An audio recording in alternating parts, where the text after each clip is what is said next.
Good morning. I think we should get underway. It's just the perfect day to wander out in the rain and the cold to come to a book program. But I appreciate everybody coming out today and being here. We've got really, well, I suppose in the academic world one should not say a blockbuster program, but I think this one is. And I'm looking forward to it myself and hope that you are as well, and know you are because you're here. We're going to have each of these people speak briefly a little bit about the book and then do a little reading. And when the three have finished, we'll open the thing up for questions, and I hope you will have some, or comments. And I add again, if you have questions or comments for each other, please feel free. Let's jump in at that point along the way. I'm going to do a very quick introduction here because I think nobody came to hear me give an introduction. I'm of the opinion that short introductions are the way to go. Steve Cushman is going to be first here. He's been at the university faculty about 30 years. Is that dead on or close? 33. 33 years. I started to say that, but I thought, why? And a number of books to his credits. He's been professor of English. He's also been in the, ran the American Studies program. 5 years? Yeah, a 5-year stint there. And this book that he's going to be reading from and talking about today, Belligerent Muse, is his second book in spite of his literary background on the Civil War. So I'm looking forward to that as well. He is the Robert C. Taylor Professor of English at the University of Virginia. We're going to go in alphabetical order here because none of us could figure out a better way to do this. Second is Jim Heffernan, who is the author of Hospitality and Treachery. Incidentally, Steve's book, I don't think I named, Belligerent Muse, 5 Northern Writers, and how they shaped our understanding of the Civil War. And I would say, just having read it myself, that it's a phenomenally interesting shaping there. And he can tell you more about that. Jim has been a professor at Dartmouth for any number of years now, and he and his wife decided that Charlottesville was a nicer place to be in the winter, and New Hampshire was a nicer place to be in the summer. I can't quite understand this, but anyway. So they're back and forth some, but they bought a house down here and moved down for a while. And he's going to be talking about hospitality and treachery in Western literature, a subject that I expect doesn't come trippingly off anybody's tongue, but really is a very compelling story. Very compelling story. I would never have imagined myself. And Andrew Kaufman, third, his book is Give War and Peace a Chance, Tolstoyan Wisdom for Troubled Times. He's a Russian literature specialist. He's here in Charlottesville now and has been all over everywhere. And this book, too, is fascinating. I was reminded, because I just heard it a couple of weeks ago, that he was on With Good Reason program, interviewed there, and very interesting conversation. So I'm looking forward to that as well, and highly recommend the book, too, which is really, it is not Tolstoyan in the sense that it's more easy to read, frankly, and work your way through along the way. But it's really a wonderful group of people and wonderful books, and I hope you will rush to buy books at the end of the event. They're going to move to the back underneath the window. Books will be sold over here. So I think we should get underway with Steve Cushman.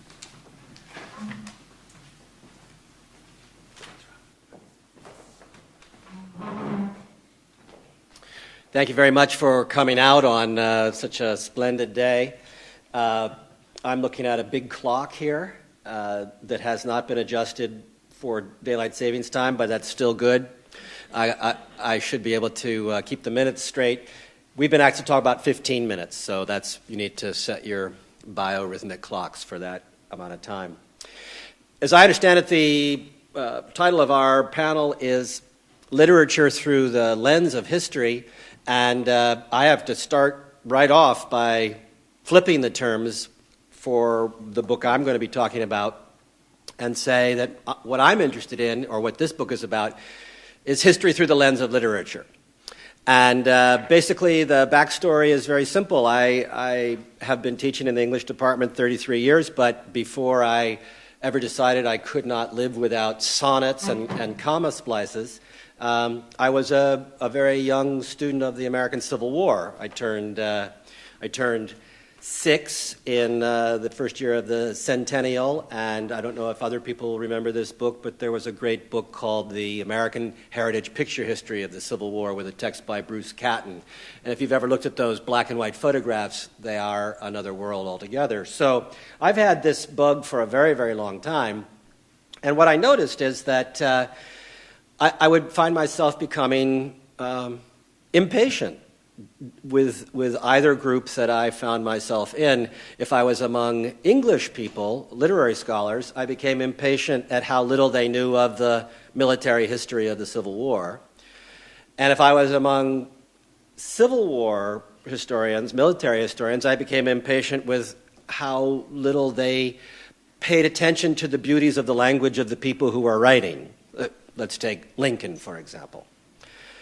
So I've been inhabiting this middle ground of trying to think about historical works of military history, Civil War history, as also artistic productions. Because in my opinion, and I don't think it's just mine, the 19th century is really the acme of literacy in our culture. There are reading practices and habits of reading that have slowly dwindled away. How many people still write letters here? Bless you. That's very good, because right next door is special collections, and if you don't continue to write letters, we won't have anything to put in special collections anymore. But that's a deteriorating skill, art, mode of doing things. So the argument of the book, and I'm going to sort of do what I call talk read. The argument of the book is basically this, and here's a sentence from it. Although writings by various authors provide keys to a historical understanding of the American Civil War, that understanding should not treat those writings simply as transparent windows opening onto the past, particularly when they come from the pens and pencils of people self-conscious about their powers as writers, quite likely, but not exclusively, writing publicly for large readerships. And the 5 people that I chose to work on: Lincoln. Could anybody find anything new to say about Lincoln? I hope so. Whitman. If you came in the front door, Walt Whitman, you see on the right there's a wonderful exhibit of Civil War materials. There are at least 2 items in there from Whitman. The one I'm going to give you a little taste of is Sherman, William Tecumseh Sherman, because no one has written about Sherman as a writer, as a literary writer. And it seems to me that he was self-consciously one. Ambrose Bierce, many people know Occurrence at Owl Creek Bridge, but he wrote many things. And then finally the person that Michael Shara made famous in Killer Angels, and then Ken Burns followed up with Joshua Lawrence Chamberlain, the professor of rhetoric at Bowdoin, who supposedly saved the Union at Gettysburg. So I read these writings, and I try to talk about 2 things as I go through. One of them is how, of course, anything about the Civil War is war history, but the other thing is how it's also an instance of linguistic, rhetorical, literary history.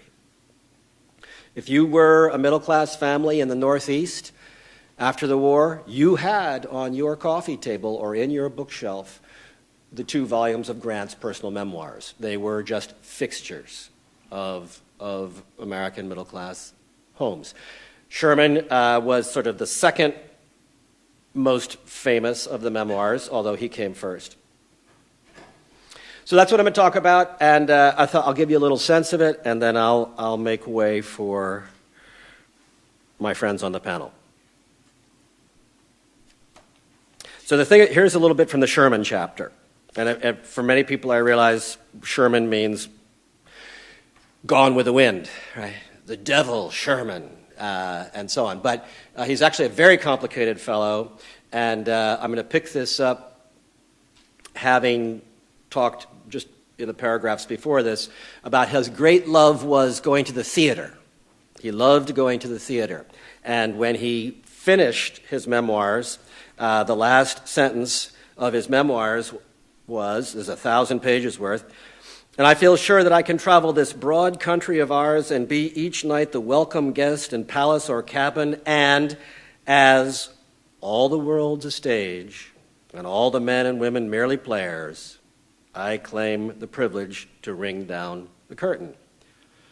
You thought you were going to be able to just sit there and listen. Where's that from? Shakespeare, I hear that. Shakespeare. Yes, that's Shakespeare. That's As You Like It. That's the phrase of the Melancholy Jacques, the lines from the Melancholy Jacques. So here's Sherman, the devil Sherman, March to the Sea Sherman, finishing 1,000 pages of memoirs quoting Shakespeare. And this is an instance of the kinds of things that military historians could care less about. So I've been talking about that, and here we go. In the memoirs, Sherman was leading actor, director, playwright, and theater manager all in one. Furthermore, various aspects of the memoirs, both in their published editions and in the manuscript drafts housed in the Library of Congress, suggest that he carried out these combined functions deliberately, self-consciously, and with a highly developed aesthetic sense of artistry. This last statement may make some or many uncomfortable. Understandably, the bulk of published work that has discussed Sherman's memoirs has done so in the service of biography or historiography, using the general's narrative as a documentary evidence. In the context of such documentary uses, considerations of Sherman's artistry might well seem not only out of place, but possibly frivolous and even unethical. Savoring the niceties of theatricality, quotation, tone, rhetorical mode, point of view, or narrative structure has no place, the argument would go, in examining a record of events that cost hundreds of thousands of people their lives and millions the sound minds and bodies they had as of early 1861. Furthermore, this line of thinking could continue. Considerations of Sherman as a writer become even more troubling because he was not only a participant in the destructiveness of the Civil War, he was the architect and engineer of much of that destructiveness. To argue this way, or to turn from considering memoirs of General William T. Sherman as an artistic achievement, is to risk overlooking the continuity between Sherman's representation of himself in prose and the image of himself he constructed and wielded effectively as an instrument of war. And then this is a little comparison of Sherman and Grant, and I talk about Grant a bunch in here. During the Civil War, Sherman discovered that the ways others saw him were important and powerful. In a letter to Grant dated January 29, 1865, included in the chapter Savannah and Pocotaligo, he closed with this candid statement, quoting from Sherman: "I observe that the enemy has some respect for my name, for they gave up Pocotaligo without a fight when they heard that the attacking force belonged to my army." Then, in a sentence anticipating the practical consequences of this fresh observation, he added, "I will try and keep up that feeling, which is a real power." It is instructive to compare these sentences with a passage in Grant's personal memoirs, 1885-86, one in which Grant narrated his leading the 21st Illinois Regiment against Colonel Thomas Harris at Florida, Missouri in the summer of 1861. Having advanced against Harris's camp and found it abandoned, Grant commented, "It occurred to me," quoting from Grant now, "it occurred to me at once that Harris had been as much afraid of me as I of him." The lesson was valuable. Grant's revelation about the fears of an enemy occurred at the beginning of the war and served to free him from trepidation upon confronting an enemy, though I always felt more or less anxiety. Sherman's revelation about the fears of an enemy occurred late in the war and served to arm him with another weapon to brandish against that enemy. To Grant, the revelation brought relief. To Sherman, new ideas for controlling others. And the idea of the chapter is that this kind of deliberate staging of his appearance, his role, in the chapter is an extension of the kinds of things he was trying to do throughout the war. One more salient piece of information about Sherman, and then I'll read you one more and quit. Like many people, like all the cadets at West Point, he had to study drawing. It was required. Grant studied drawing. They all studied drawing. But in Sherman's case, he was really, really, really good at it, and he thought that he would become an artist. Who knew? Sherman's first desire was to become a painter. I'll pick it up. But it was not until his assignment to Fort Moultrie outside Charleston, South Carolina, from June 1842 until the spring of 1846, that the artist awakened in Sherman. And I'm going to quote now from him. This is Sherman writing to his future wife, Ellen. "Not long since, I took a notion into my head that I could paint.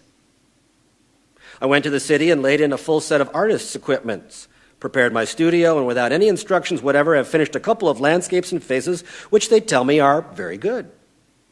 I have great love for painting and find that sometimes I am so fascinated that it amounts to pain to lay down the brush, placing me in doubt whether I had better stop now before it swallows all attention to the neglect of my duties and discard it altogether, or keep on. What would you advise?" This is an interesting moment and a very poignant one. Here he is, portrait of the artist as a young man in his 20s, interested in painting. Yeah, he's got this job in the Army. He's writing his fiancée saying, "What do you think? Would you like to be married to an artist?" Well, we don't have her response, but he quit painting. Some people have said that what happened then with Sherman is that this aesthetic sensibility was then rechanneled not into the art of making paintings, but into the art of making war. I find that a very strange argument. I find that, how can you think about painting landscapes or faces or something and then say, oh no, I think I'll give that up and just ruin buildings. It doesn't seem to be the quite thing. My argument, and then I promise this is absolutely the last thing, my argument is that aesthetic sensibility continued, but it continued not in the art of making war, but in the art of writing about war. And I'm going to just close with a wonderful passage from Sherman. And this is a big moment. Anybody here from Atlanta? Good. Many moments in the memoirs offer strong support for the claim that writing became his new art.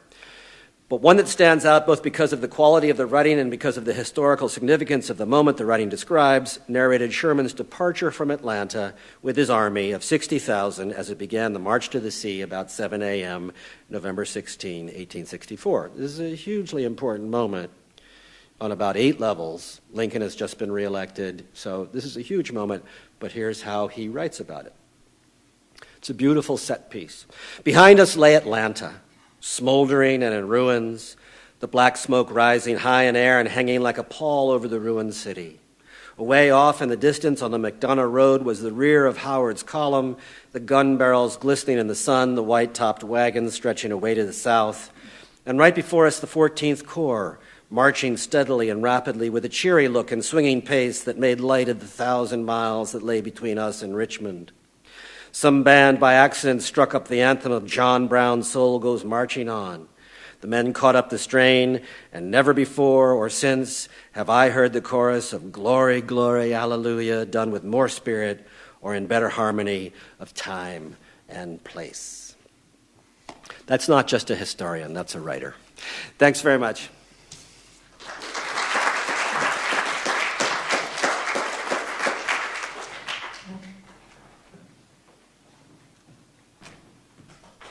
Thank you for coming out in the rain today. Andy Warhol famously observed that everyone is entitled to 15 minutes of fame, so I appreciate the Virginia Book Festival for giving me this opportunity to become fleetingly famous. My book is about hospitality, and by that I don't mean the business of entertaining people, of housing and feeding guests who pay. I mean the practice of entertaining and feeding and housing guests who come by invitation to your house or your apartment or your condo for a drink or an overnight stay. And this does have its historical reverberations. However, like Steve Cushman, I too would want to reverse the rubric for this gathering to say that I'm principally concerned, insofar as history gets into the book at all, with history as refracted through literature. There's one episode I briefly refer to. Excuse me, I want to back up a minute here to say a little more about hospitality itself before we get back into history. As I say, we generally think of social hospitality, entertaining guests, as pleasurable, feeding good friends and having them stay overnight and so forth. But in fact, hospitality can be charged with anxiety because it inevitably involves trust. There's an element of trust between you and your guest. And at the most elementary level, this generally takes the form of expecting that you will be repaid for your hospitality. There's a friend of ours here in this town who has a 2-year rule. If she invites you for dinner, she expects to be invited back in 2 years, and if that doesn't happen, she strikes you off her list. There was a good friend of ours many years ago, came to join the English department where I taught for a couple of years, many years ago. And he was so charming and witty and erudite that he was soon invited everywhere. And a mutual friend of his said, Fred, you know, it's really time that you started reciprocating these invitations. And he said, Ruth, you don't understand. I like to entertain people in their own houses. And there are few people charming enough to get away with that, but most of us do need to reciprocate. And this turns out to be a very old feature of the practice of hospitality. Going back to Homer, and Homer in the Odyssey is really where my book begins. It's a survey of the way hosts and guests treat each other in works of literature, ranging from the Odyssey right up to Who's Afraid of Virginia Woolf. If you go back to the Odyssey, you find that at one point during his long voyage home, near the end of it, Odysseus stays on the island of Scheria, and he's royally entertained by the king and queen. And at the end, he makes sure to give his name and location so that they may come and see him on his island, the island of Ithaca, where he is king, so that he may reciprocate their extraordinary hospitality. This was a feature of Greek life and Greek hospitality. And yet it undergoes a remarkable twist much before Odysseus stops to spend time with the Phaeacians, because it turns out that the benign reciprocity of giving and taking, hospitable requital, has its dark double, which is retaliation. And that's exemplified by the story of Odysseus' encounter with Polyphemus, the Cyclops, the one-eyed monster. And this was an earlier story that Homer drew on, and in earlier versions of the story, simply that Odysseus and his men are trapped in a cave, or a hero is trapped in a cave. And the cave dweller, Polyphemus, starts eating his guests. It was Homer who had the brilliant idea of turning this into a black comedy, of casting the monster as the host and Odysseus and his men as his guests. What happens is that they enter the cave while he's out, and he comes back in. He rolls a huge boulder up against the entrance to the cave and thereby imprisons them and starts eating them for dinner. This is what might be called the extreme of treacherous hospitality. If you're eating your guests for dinner, that's about as far as you can go in the direction of treachery. And Odysseus has to do something. The problem is that he can't kill Polyphemus, because if he does, they'll be trapped in the cave forever. No one is strong enough to roll the boulder away. So he conceives the idea of getting him drunk, because they have some wine with them. And you see, it's very interesting and very modern.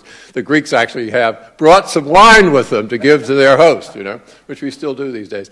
So he gets him drunk, and while he's drunk and knocked out, passed out, Odysseus and his men take a huge olive wood stake and they blind him in his only eye. And the following morning, therefore, Polyphemus rolls the stone away and is allowing his cattle to get out of the cave. And Odysseus and his men cling to the bellies of the sheep and manage to get out of the cave in that fashion. And after they're out of the cave, they get into the ship, and Polyphemus comes down to the shore.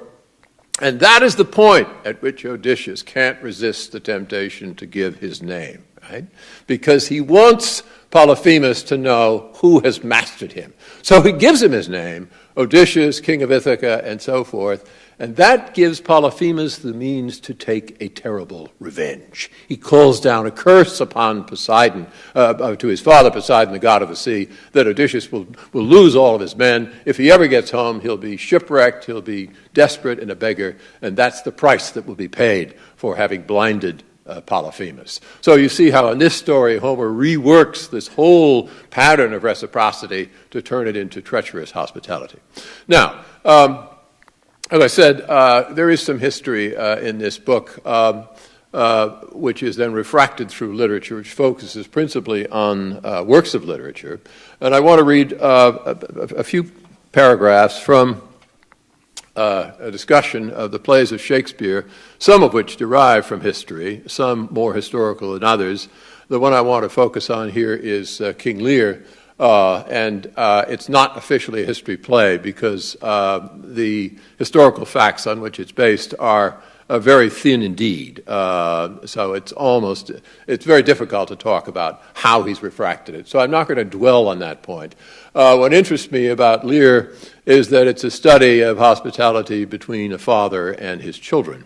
And we don't normally think of hospitality within a familial context, but it turns out, at least for some of us, if we've spent a good deal of money and blood, toil, tears, and sweat raising our children, we do expect to be occasionally entertained by them. So here's King Lear, who famously, of course, gives away his kingdom to his daughters at the beginning of the play, on the expectation that he will be regularly entertained by them, which seems like a fair arrangement. But I want to just read you a little bit of what happens as a result of this.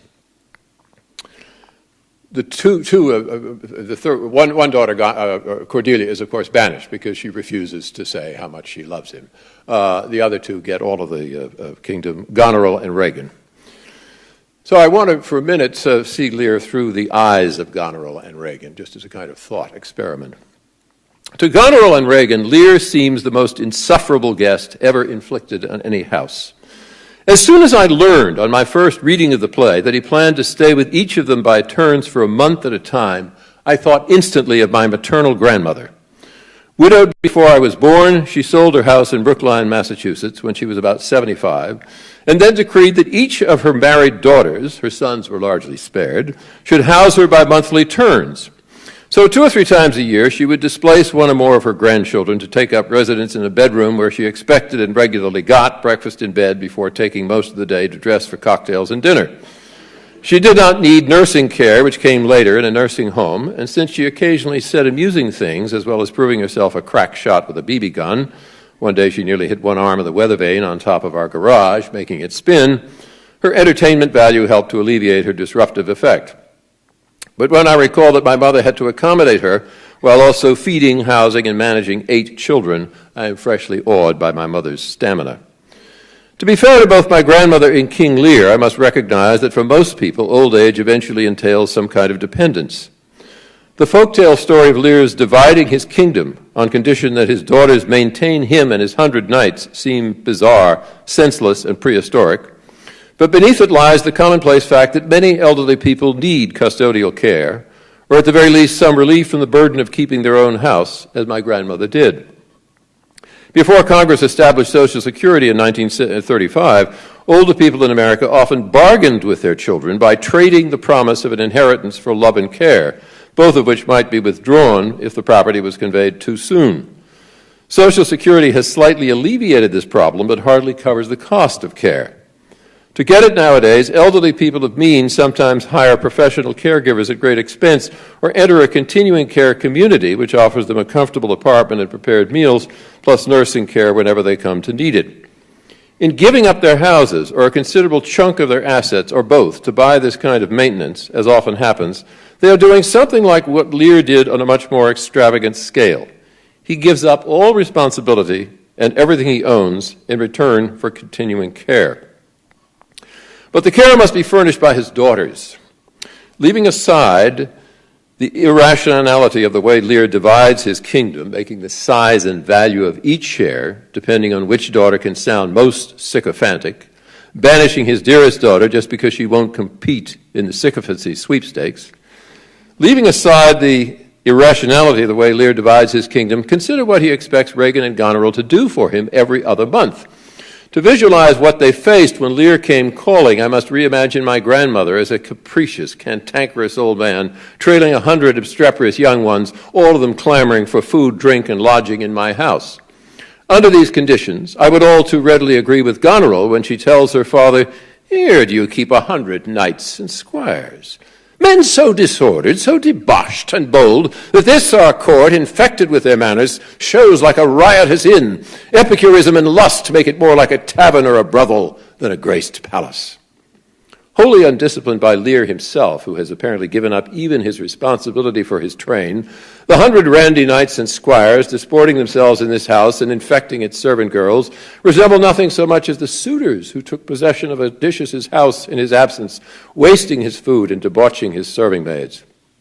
Lear's men abuse Goneril's hospitality, though he charges her with lying about them, hotly insisting they are men of choice. Whoops.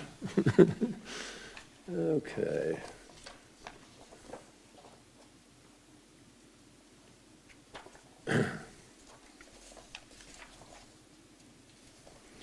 Hotly insisting, excuse me, they are men of choicest and rarest parts that all particulars of duty know. They may well be no better than a disordered rabble, as Goneril calls them. She quite plausibly fears that a body of men responsible only to the caprices of her father endangers her household.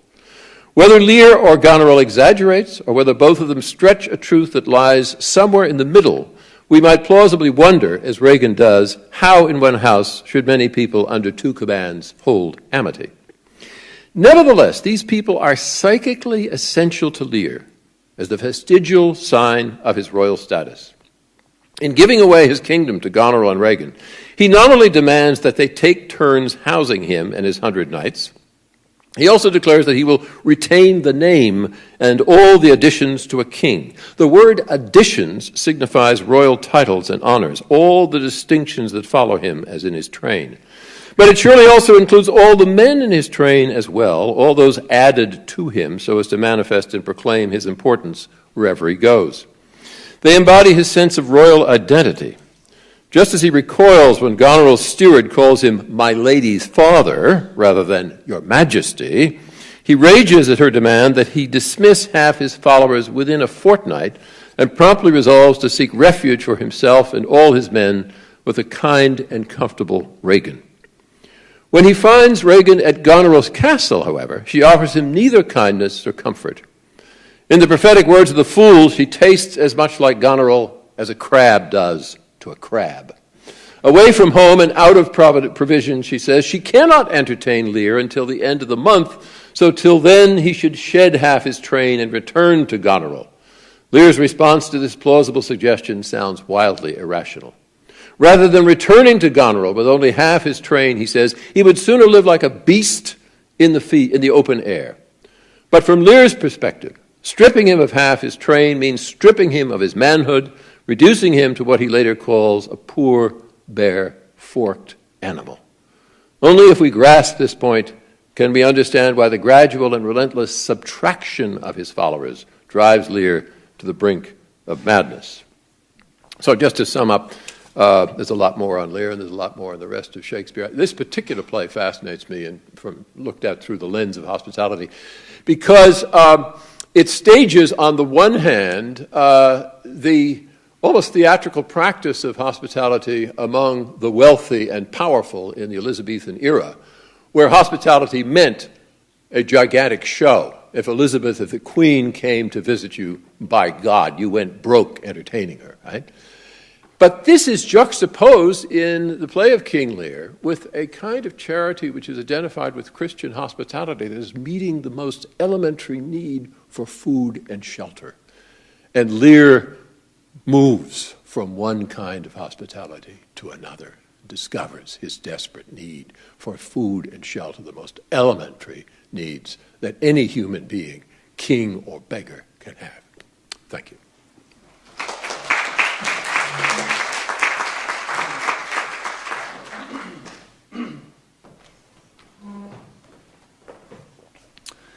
So now that both speakers have suggested different titles to this session, and having listened to both, I would propose yet another title, Life Through the Lens of Literature.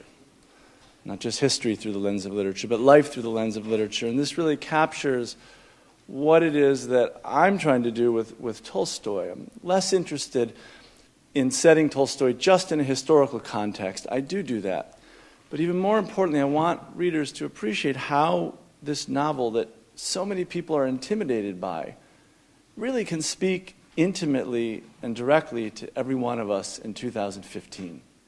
And this idea of relevance is actually built into the very cover of my book itself. I don't know if you've noticed the cover, but this is the cover of Give War and Peace a Chance, and I always get the question, so where did you get the cool picture on the cover? How did you do that? Well, the way I did that, the way the publisher did that, is by taking a picture of my very copy of War and Peace. So this is my book, sometimes I call it my secular Talmud, or because I'm Jewish, I should probably, well, that's what I call it. This is a book, as you can see, that's not just been on a library shelf. This is a book that's been lived with, it's been loved, it's been struggled with. I sometimes bring this to class, and I tell my students that this is what it looks like to read the hell out of a book. to not just think about what you want to analyze in the book, but to really develop a relationship with it and struggle with the ideas in it. And this word relationship is not far-fetched to describe my journey with Tolstoy. It really has been a relationship. Tolstoy and I have been together for 25 years.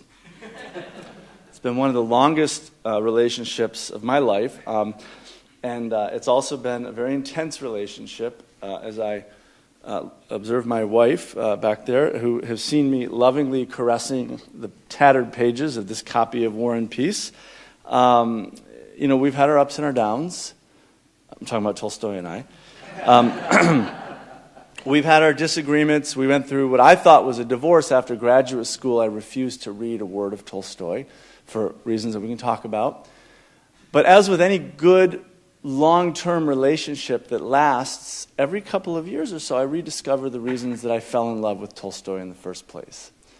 And one of those moments happened in 2009 when I was invited to teach a workshop in an adult prison, an hour-and-a-half workshop about a short story by Tolstoy called The Death of Ivan Ilyich. It's a famous short story about a middle-aged guy who contracts a fatal illness and has to come to terms with how he's lived his life. So I'd never been to a prison before in any capacity, and I had no idea what to expect. And I will tell you, this turned out to be one of the most powerful conversations and classroom experiences of my career. Because through this story, these men with whom I was speaking shared with me their own experiences with death, their own decisions that they had made in their lives, decisions that they perhaps regretted, opportunities that they had squandered, or opportunities that they had never had. And all of a sudden, I'm realizing that a conversation about Russian literature is becoming a conversation about real life. And I realized on that day that that's why I've always loved Tolstoy. All literature does this, but for me, for a variety of reasons, Tolstoy in particular, it's his capacity to engage readers from an incredibly wide range of backgrounds in meaningful, authentic conversation about the things that matter to all of us as human beings. What the Russians sometimes call the accursed questions of life. Who am I? Why am I here? How should I live? This is what I've always loved about War and Peace as well. War and Peace is a book that I've read maybe 15 times over a 20, 25-year period. I reread it every couple of years, and every time it's a new book. It comes alive for me in a new way, as a classic can do, as a great book can do. Well, in 2008, I came to see War and Peace in an entirely new way again, as my family and I were going through a significant financial crisis. Now, I'm not going to give you all the juicy details. You have to read the book for those. But suffice it to say that it was a big enough deal in my life that it felt as if the bottom had dropped out, as if some of my most basic, fundamental assumptions about the world, about my security, about my happiness, that they had been shattered like that in an instant. I happened to be rereading War and Peace at that time because I was finishing another book about Tolstoy, and I saw something in War and Peace I hadn't noticed before. That fundamentally, this is a book about a society of people going through a time of crisis.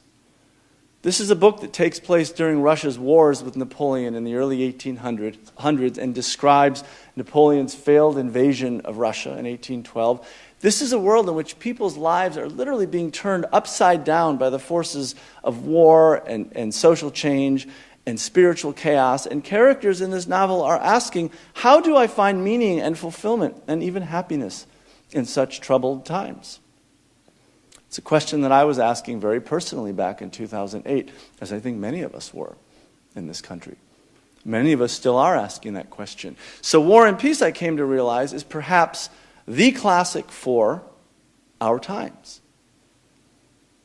And I knew I needed to write another book about Tolstoy, and I wanted to write a book about War and Peace, a book that would take this massive, intimidating classic of world literature. I can't tell you how many people have told me they're terrified of this thing. They've tried to read 20 or 30 pages. They can't get through all the characters' names. My book is for you. Because what I wanted to do is take this intimidating book and bring it down to a very human, relatable level. To offer a guide to the setting, the themes, the background that would make readers a reading of the novel more accessible, more enjoyable, but even more importantly, I wanted to offer a guide to the wisdom that I think Tolstoy offers on a variety of topics. There are 12 in all that I focus on, and these happen to be the titles of my 12 chapters. I always forget one, so I'm just going to read them. Plans, imagination, rupture, success, idealism, happiness, love, family, courage, death, perseverance, and truth. All the little topics. And I don't write about these in an abstract way. I write about these topics by taking readers on a journey with the characters themselves, because that's how Tolstoy created War and Peace. And I also interweave stories from Tolstoy's life, a lot of stories from Tolstoy's life, because every one of these themes was really personal to him, and also stories from my own 25-year journey with Tolstoy. And one of the things that readers and critics have appreciated is that actually, as you're moving through my book, you're moving through the plot of War and Peace, which is why I used to call my book a kind of Cliff Notes on steroids. But I stopped doing that because my publicist didn't want me to do that. Apparently, I've started doing it again. But the bottom line is that even if you don't have plans to tackle War and Peace itself in the very near future, everything that you need to know for the cocktail party is in my book. Glad my publicist is not in the room. Let me share with you one of the themes that I write about, the theme of success. Success was a topic that obsessed Tolstoy. He was incredibly ambitious as a young man. In fact, in his diaries, in his 20s, he wrote that, I'm afraid that if I had to choose between fame and virtue, I would choose fame. And so he was desperately desirous of success. He was fearful of becoming successful for all the wrong reasons. And then when he was successful, at the age of 52, the author of War and Peace and Anna Karenina, two of the greatest novels ever written, he felt like he hadn't done enough. He felt like a failure. So he literally dresses up in peasant garb and wooden sandals and gets his wooden staff, and he takes a miserable 4-day trip by foot across the Russian countryside to go to a monastery and meet a monk at the monastery and ask that monk what he, Leo Tolstoy, should do with his life. And apparently the meeting did not go very well, because the very next day he returned home by train, first class.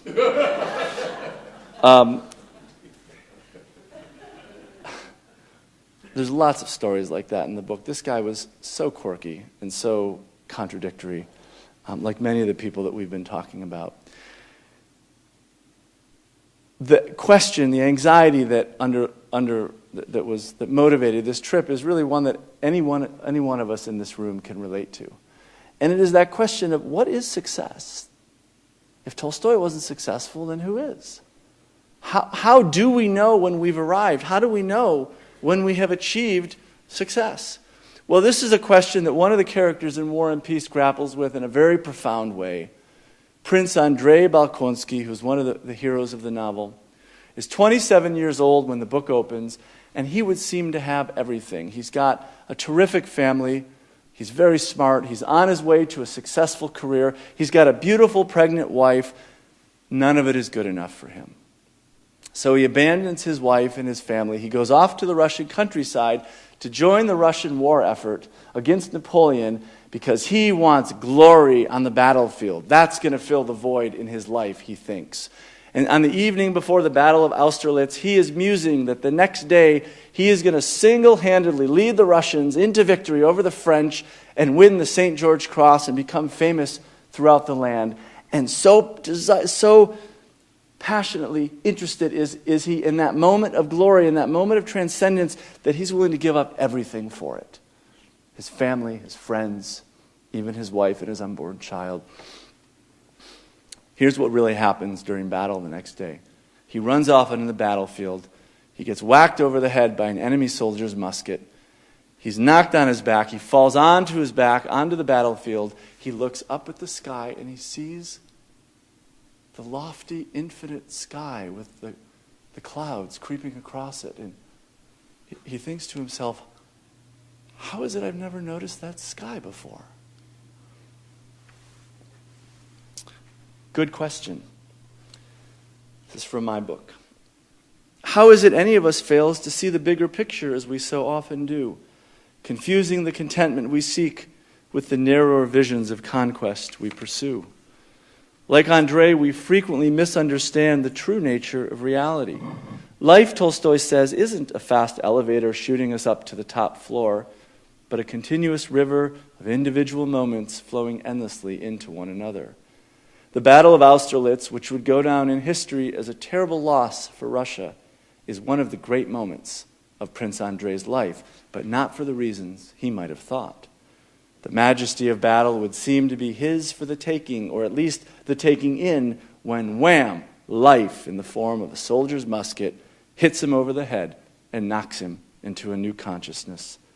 Through the haze of his blurred vision, he sees clearly for the first time the immensity of the universe indifferent to his worldly plans and ambitions. And for a brief moment, he gets it. I skip a few paragraphs. If you ask any ordinary Russian today what exactly happened at the Battle of Austerlitz, most would be hard-pressed to remember much of anything about that military campaign except for one little thing. That stirring moment in War and Peace when Tolstoy's hero has that powerful epiphany while gazing wounded up at the glorious sky. Such is the power of Tolstoy's art, not to mention the accuracy of his insight. Our greatest and most enduring personal triumphs, Tolstoy observes, are seldom the ones described in the headlines of the history books. They don't appear on the scoreboards or in our public celebrations. More often than not, they are those transformative moments we experience in the quiet inwardness of our souls when the cameras are turned off and nobody is watching. Except for God, that is, and Tolstoy. Just want to share with you one other passage, and then I will conclude.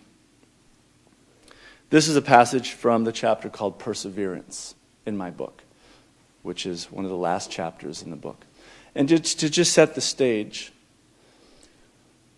the word for peace in the title, War and Peace, the word in Russian is mir. It has a secondary meaning in Russian that it doesn't have in English.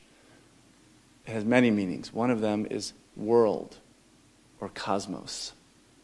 So when a Russian is hearing war and peace, they are also hearing subconsciously war and the world. Makes you think.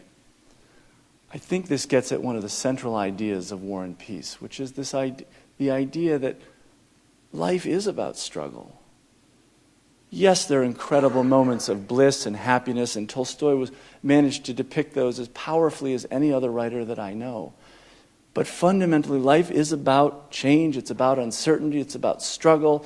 And if we as individuals are to find our happiness, our peace, if you will, We're not going to find it out there in some utopian ideal.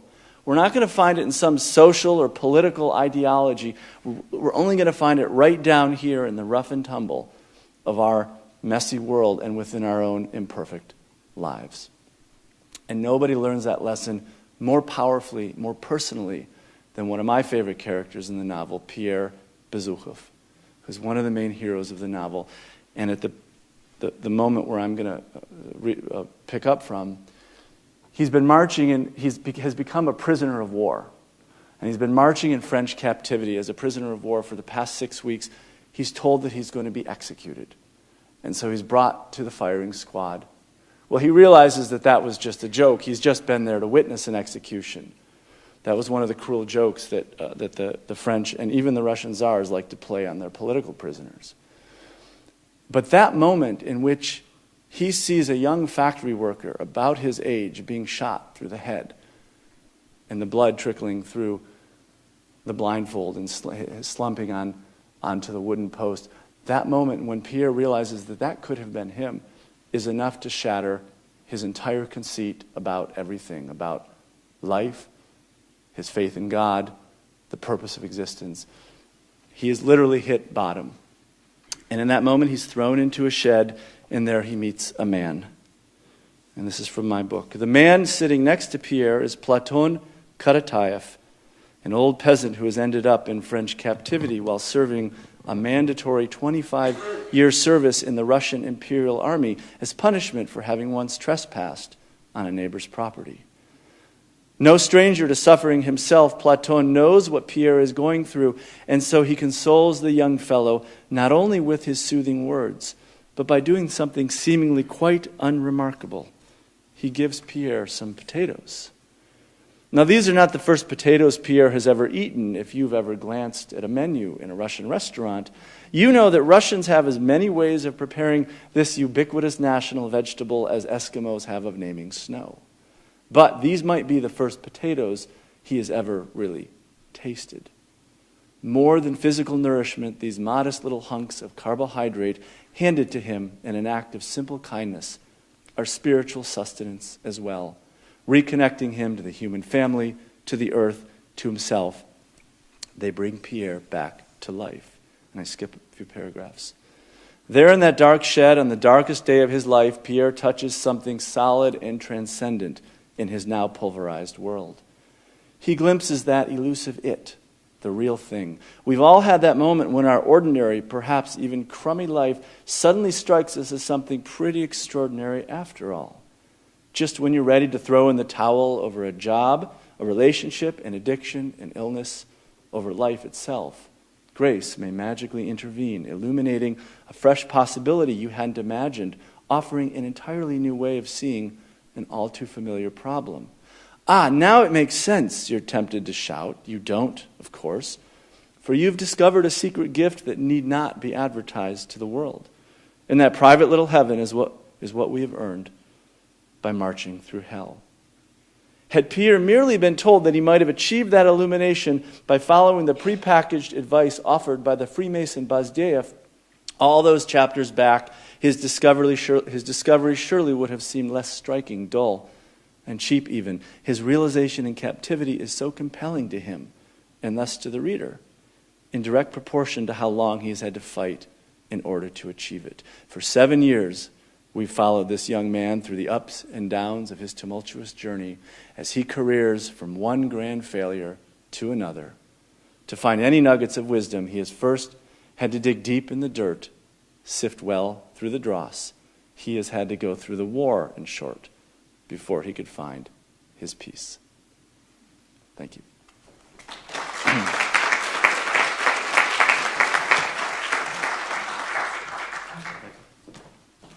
Thank you very much, all three of you. It's really quite extraordinary presentations.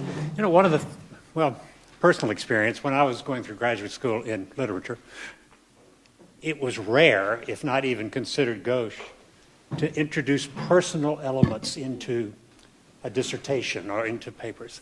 And yet what I hear today are three people who introduce personal experience elements into the presentation, which brings it to life in a way that all of those of us who were writing in 1970 didn't experience. And I much admired it in reading these books and found myself marking up all kinds of pages. Lots of you probably do the same. You go through marking one way or another so you can find the page that you're looking for.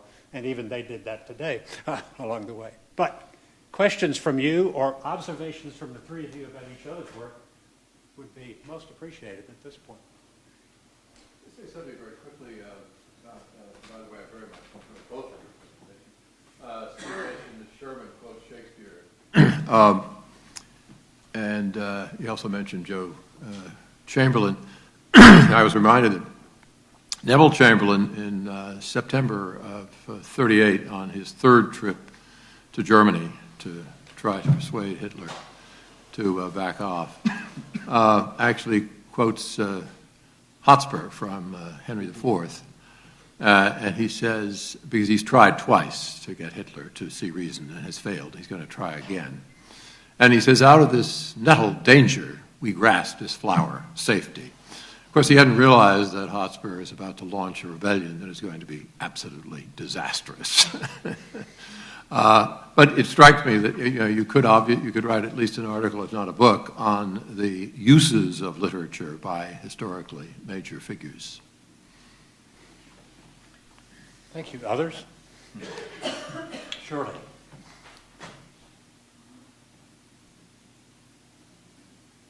Yes.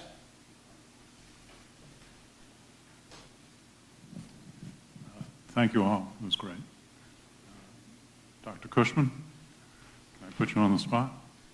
All right. Can you say your poem about President Grant? Whenever I smoke. Oh, can I do it from memory? Yeah. I don't think I can. I'm so sorry. This is a poem. He's referring to a poem that's actually in a book that I wrote at the Virginia Foundation for the Humanities, which is about Grant smoking cigar. Oh, that's right. No, it's in the red one. It's in the cussing lesson. All right. Well, there you go. You are putting him on the spot. That's what students do. That's right. Or you hope they do, frankly, yeah. This is a poem that's set just up the road from where we're sitting. It's set in the wilderness, and it was Grant's debut in the East. He had been a hero of the West. He had been the hero at Vicksburg, but now Lincoln has brought him to the East, and all the Confederates are saying, well, Grant may be good in the West, but he's never tangled with Robert E. Lee. First day of the wilderness, and it's a 2-day battle in which there are almost 18,000 casualties. Grant was a smoker of cigars. This first day of the wilderness, he smoked 20 of them, and he ended up dying of cancer of the soft palate. So he's basically killing himself as this is going on. It's a short poem. Whenever I smoke a cigar, I think of Grant in the wilderness writing orders out in fatless prose without revision, then chewing on a burnt-out stub and weeping as numbers flooded in and names piled up on lists the northern papers printed, along with the outcry, butcher, butcher. But by the time he hooded himself in a shawl on the porch to finish a book that provided the wife he couldn't stand apart from with nearly $500,000, before the sore throat he'd nursed for 4 months and the 30 pounds gone and the vomited blood finished him, everybody up there loved Grant. And yet whenever I smoke a cigar, I wonder what it takes to be happy in marriage and march through the woods making widows. Thank you. Other comments from anybody or questions? Yes, ma'am. I have a question for you in the middle. Sorry, I don't remember your name. Just Andy Kaufman. Andy. Hello. Hi. I'm a future English teacher, so I was wondering, what could I do as a teacher to help kids not be afraid of War and Peace? I mean, I haven't read it myself, but I hope to in the future. So kind of just what would we say? Because I know I'm scared of it myself as an adult. What could we do for even middle school, high school students? Great question. So that's a question I think any one of us up here could answer about ways to make literature relevant. Well, the first thing you need to do is get a copy of Give War and Peace a Chance. And give it to all your friends. And give it to all your students. I think the first thing is to find yourself somewhere in that book. To begin with yourself, and as you're reading it, identify the characters of the situations that mean something to you personally. Develop something of a relationship with it. Not everything in the book is going to speak to you, but don't be afraid to engaging with the book in that way, in a way so don't feel like you have to always think about, oh, this is what I have to cover, that's what I have to cover, I have to make sure we talk about this or that. Get inside the book, have a relationship with it. Allow yourself to have a conversation, an inner conversation about whatever issues, like the ones that I was mentioning. Is success a topic that you struggle with? Well, there's plenty in War and Peace. Do you deal with family situations? That's a rich theme in War and Peace. Have you ever, have you grappled with death or with the death of others? So every one of these themes, some are going to be more alive than others to you, but I would just encourage you to treat it in that way, to treat it as part of your own personal journey. And then when it comes alive for you, then you'll be able to find ways to invite your students into the book as well. But I think that's the first step. And what happens with so many English teachers, particularly in training, is they get really hung up on the reputation of War and Peace and the intimidating reputation of it. And then they also feel like there's so much to cover. I mean, how am I going to cover all of this? It's more important as a teacher, I think, to uncover material than it is to cover material. Doing more with less, choosing short passages, engaging your students in a conversation about short passages. A conversation like that could last an hour, and it can go in all sorts of directions. And that short passage is then a microcosm of the larger whole. You don't necessarily have to talk about everything. Those are just a few pieces of advice. Feel free to email me as well, and I'm happy to. I work with teachers a lot on these kinds of issues, so I'm happy to talk with you further. What if I could say something too about this? One of the most powerful things about Andy's presentation for me was his holding up his battered copy. I mean, I think we all have books like this. Mine is Walden. I pick it off and all the pages snow down onto the floor. But I think that one of the things that you're up against, that you're facing, is it any longer a cultural value to read big books, physical big books? You've got digital media, so is this object even something that your students are going to be interested in? But B, and Annie was just saying, shorter passages. I don't think it's not that my students can't read Moby Dick anymore. I mean, they certainly can. I'm not sure they see why they should. Why would anybody spend? I mean, you've read it 15 times. How fast can you read that? In English? Yeah. Yeah, English, yeah. Yeah, English would be right. Well, Russian is 4 months. If I'm reading it steadily, I probably read about 100 pages a week. I read it slowly. Okay, so that's 3 months? 3 months, right? Which, trying to convey to someone, and this is crucial, convey to someone who's young that 3 months spent with one book is a desirable thing as opposed to something tantamount to exile to Antarctica. That's going to be a lot of what you're doing, is because everything now, we have flash fiction, we have everything small, short bites like this. So just the idea that you're going to live in this thing is something you're going to have to talk to them about, and you really need to. I'll just add that my big book is Ulysses, which is just as daunting in its own way as War and Peace, perhaps in some ways more daunting. I taught it for many years at Dartmouth, and my copy is easily as battered as that. And I endorse everything that Steve in particular said about engaging students to find an entryway into the book, to find a passage that becomes a microcosm of the whole. One of the things that I used to do is, and I don't know how practicable this would be on the high school level, but on the college level, is to ask each student to write a brief comment on any passage. If we were assigning a chapter, pick a passage maybe a few lines, and write a commentary on it. Absolutely free-form commentary, can be filled with questions, anything like that. And they would bring that in. So they would have written about this particular passage. They would have thought about it before we discussed it at all in class. And I found that when we came into class, it meant that there were not just 2 pairs of eyes, but there were a dozen pairs of eyes, looking at this text. The margins of my copy of Ulysses are crammed with many notes, many of them gleaned from those student commentaries. I was astonished at some of the things they saw. I had been reading this book again and again, and they would come in and read it for the first time and say, look at this, I'd never seen it before. So that's one of the most exciting things about teaching, is to learn from your students, and this can happen with that method. Yes, absolutely, thank you. Since this is a little bit of an aside, but since you mentioned digital texts and smaller kinds of things, I was reading about 2-3 weeks ago, there's been a new survey study of high school and college students and what they read and how they read.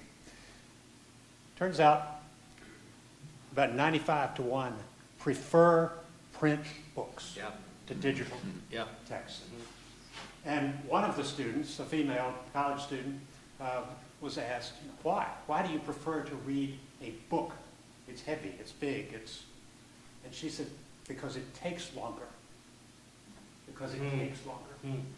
And the interviewer said, well, why taking longer is better? She said, because I pay attention. I'm much more interested in the detail.